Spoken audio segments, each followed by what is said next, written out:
What do we UFC fans love more than a great title fight? Or watching Mackenzie Dern or Tracy Cortez get in the cage? We love to watch a prospect rise up. And I'm going to be talking about unranked fighters that I feel in 2025 will go off. Okay, I feel like a lot of these people could be ranked by the end of the year. Probably all these people on this list could be ranked, and I'm going to be ranking them 5-1 on how good they're going to do in their respective divisions. Okay, we're going to rank them based off of that, and let's get straight into it. For the honorable mention, we had to get my cousin Nursultan Ruzaboyev, so even though he did get the eye poke win, okay, he did get the eye poke win, and he recently lost to Joaquin Buckley. Look at what Buckley's doing in the welterweight division now. Buckley just beat Colby Covington. He's in the practically top 5 now. Joaquin Buckley's making moves in the welterweight division. He's making waves. And Nursultan, he did better than Colby Covington. Let's just say that. He did better than Wonder Boy did better than Nursultan. He definitely did better, but I feel like Nursultan's striking is pretty decent. I feel like he can make a little bit of waves, but I don't know how he's going to do against them ranked contenders. That's the only thing. So that's why I put him at the honorable mention, because I'm not that confident in bro. I'm confident. I want bro to do good. I want bro to succeed, but I'm not that confident in bro when he reaches those ranked opponents. But we're going to still keep our head high. We're going to still keep our hopes high. And I feel like Nursultan, his striking maybe could give some people in the welterweight division some problems, because welterweight needs some contenders right now. Okay, he needs some contenders. We got Carlos Prates, but he's obviously a contender at this point, so he's not on this list. But we're doing people that are unranked. At the 5th spot, we got Joshua Van. Okay, if you know me, if you know it's on the MMA, okay, we love Joshua Van out here. We love Joshua Van, and even though he did lose to Charles Johnson, I believe, Charles Johnson, the goofy haircut guy, recently, he was winning that fight. Okay, he got caught by that uppercut, but other than that, he was going off in that fight. And the performance he just had on Cody was crazy. He boxed him up that whole time, was beating his head that whole time with amazing combos. I love Joshua Van. I love his boxing, and I feel like he's going to be a problem in the flyweight division. Okay, there's a lot of people he can give a lot of problems because his boxing's so clean and he has power. And, he might lose that first round, okay? But he's coming back and winning the second and third every time. Okay, in that Cody fight, he won the first round even too. So he's making improvements to his game every time. And I feel like Joshua Van, I can definitely see him being a ranked contender. I feel like he's going to put wins together and he's going to get back into that ranking spot. Okay, he's coming back for that ranking. And, the Charles Johnson fight, he was winning that fight until he got caught. Okay, he did get caught. And I feel like he could have went on to win that fight. Also, he would be ranked already if he won that fight. Basically, he would be ranked already. But, yeah, I have high hopes for Joshua Van. I love watching him fight. He's one of my favorite unranked fighters right now. He's one of my favorite prospects in the UFC. He's probably my favorite prospect at the flyweight division right now. So, shout out Joshua Van. I'm a fan of you, man. And you're in the 5th spot. Because I feel like he is going to be ranked, but when he starts getting into the top 10, top 5, I don't know how good he's going to do against those guys. Okay, I can definitely see him being top 10 through 15, but 10 through 5, I don't know. I think it's going to start getting a little hairy for bro, but we're just going to have to wait and see. But mark my words, bro's going to be ranked by the end of this year. In the 4th spot, we had to put Felipe Lima. I'm pretty sure he just had his debut against Miles Johns. And oh my god, he put on a sick fight against Miles Johns. He showed so much skill, so much striking. Even a little bit of the ground game was seen, just a little bit. But he was I don't even know. Did they even go to the ground? I don't even remember that fight perfectly. But I just remember Felipe Lima. He had one of the greatest fights of that card, and that card was amazing. Okay, that Joaquin Buckley versus Colby Covington card was amazing, and Felipe Lima had one of the standout performances on that card. So that just shows you how good Felipe Lima was. And again, he's in the flyweight division as well, and I feel like he's gonna give a lot of people problems. Okay, a lot of people problems, and I don't know, featherweight division.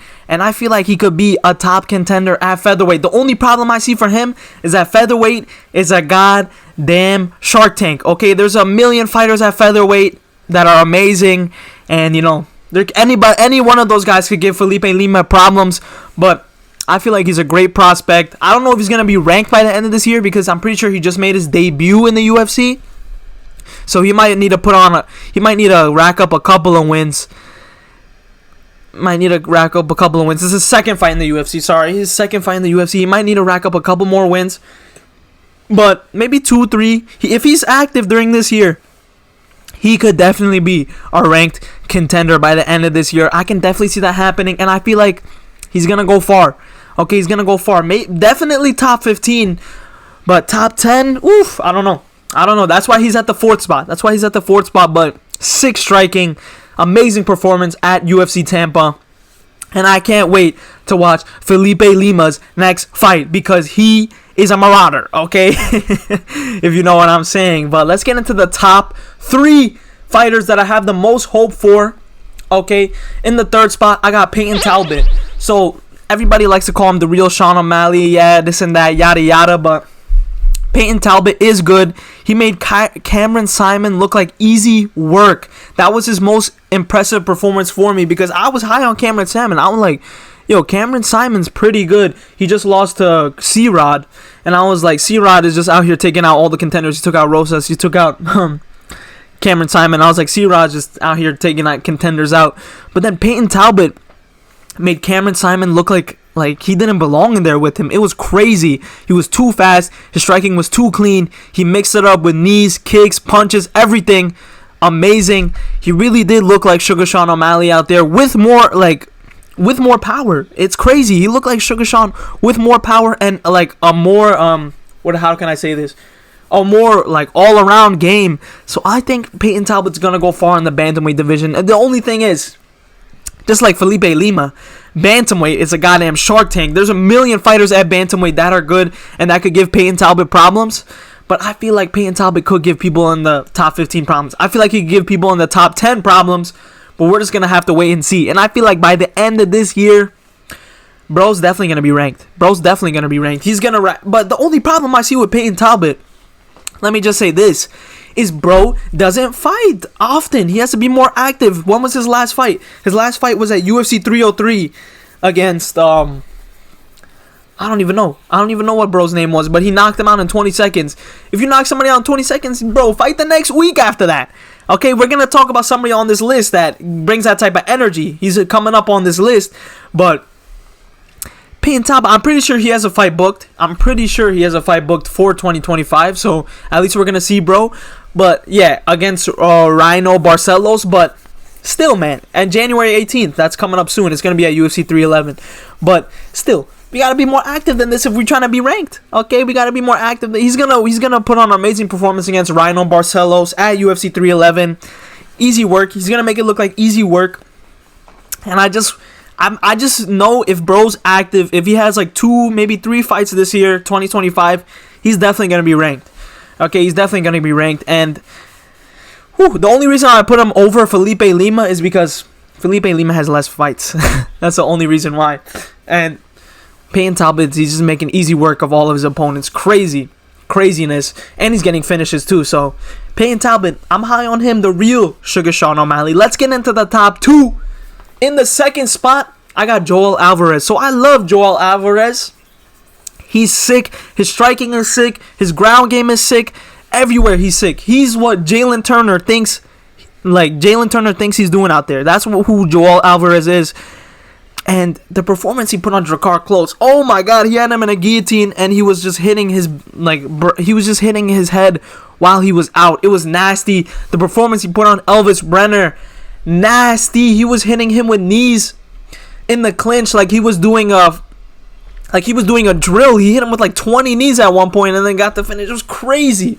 But Joel Alvarez is like one of his only losses to Arman Tsarukyan. Okay, Arman Tsarukyan's out there fighting for the title. Okay, that's his only loss right now in the UFC, I'm pretty sure. No, he has another loss in the UFC. He lost a decision in like his second fight, I believe, or his first fight.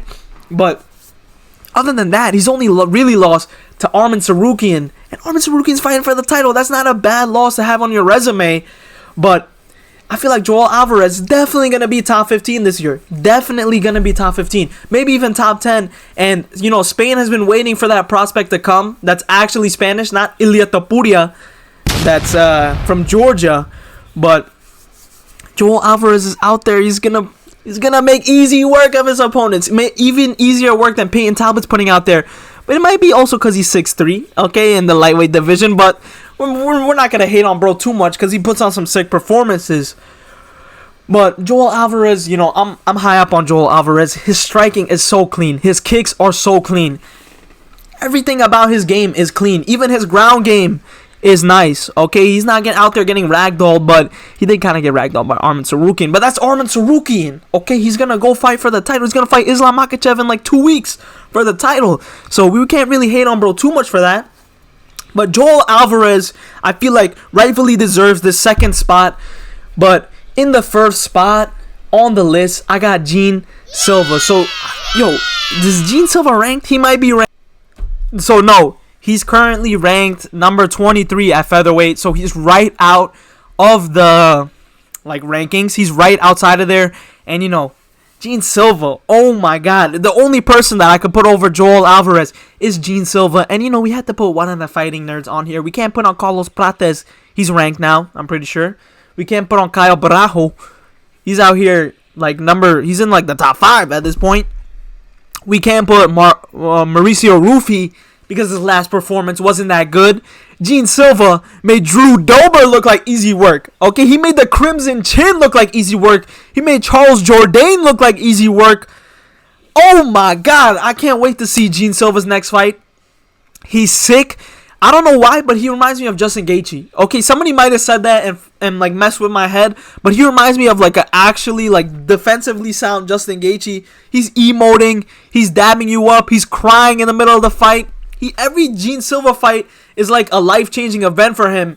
And, you know, it's just amazing to watch Gene Silva fight. I can't wait to watch his next fight.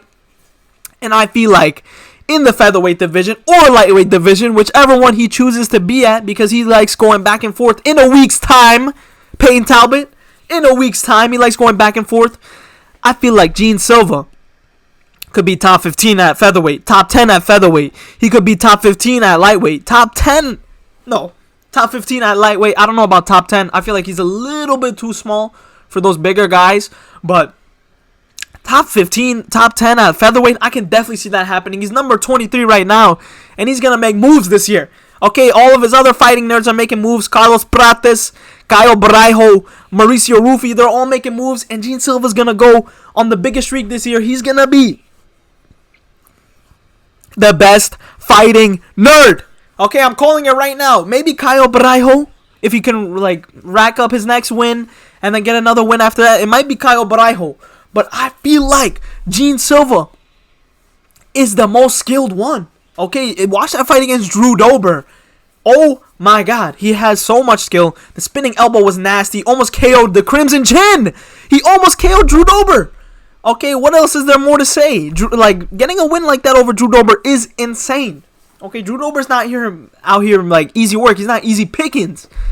Okay, and then also he knocked out Charles Jourdain in 2 rounds. That's a good win in my opinion too. But Gene Silva rightfully deserves the number 1 spot on this list. Let me know what you guys think. Is there any prospects that aren't ranked that I missed on this list? I probably did, but that's it for this video. Leave a like, subscribe. I'm dropping videos like this almost every single day, even though I'm not. I gotta stay more consistent. I'm sorry. But that's it for this one. And I'll see you, beautiful people, in the next one, man.